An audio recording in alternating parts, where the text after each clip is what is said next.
SIR అనే కార్యక్రమం ఏదైతే ప్రారంభం కాబోతా ఉందో ఆ విషయంలో కూడా చాలా కూలంకషంగా ఈ సమావేశంలో చర్చ జరిగింది.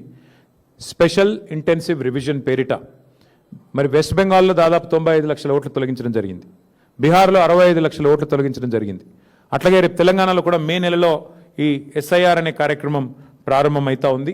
కాబట్టి ఈ విషయంలో పార్టీ మొత్తం కూడా టాప్ టు బాటం, గ్రామ స్థాయి నుంచి మొదలు పెడితే, బూత్ స్థాయి నుంచి మొదలు పెడితే స్టేట్ స్థాయి దాకా కూడా ఫోకస్ చేయాలని చెప్పి మా పార్టీ అధ్యక్షులు దిశానిర్దేశం చేశారు.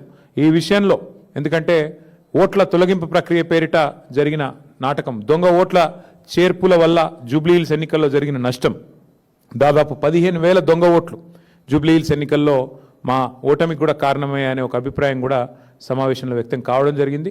దానిపైన పార్టీ అధ్యక్షులు కూడా స్పందిస్తూ ఎస్ఐఆర్ జరిగే క్రమంలో, స్పెషల్ ఇంటెన్సివ్ రివిజన్ జరిగే క్రమంలో పార్టీ శ్రేణులు క్రియాశీలంగా ఉండాలి, యాక్టివ్గా ఉండాలి, తప్పకుండా మరి వెంటనే ఎప్పటికప్పుడు స్పందించాలి, ఎక్కడికక్కడ మరి అధికార పార్టీ చేసే ఆగడాలకు అడ్డుకట్ట వేయాలని చెప్పి కూడా తీర్మానించడం జరిగింది. ఎక్కడికక్కడ పార్టీ క్రియాశీలంగా top to bottom, booth level to state level పనిచేయాలని చెప్పి కూడా సీరియస్గా ఆదేశించడం జరిగింది.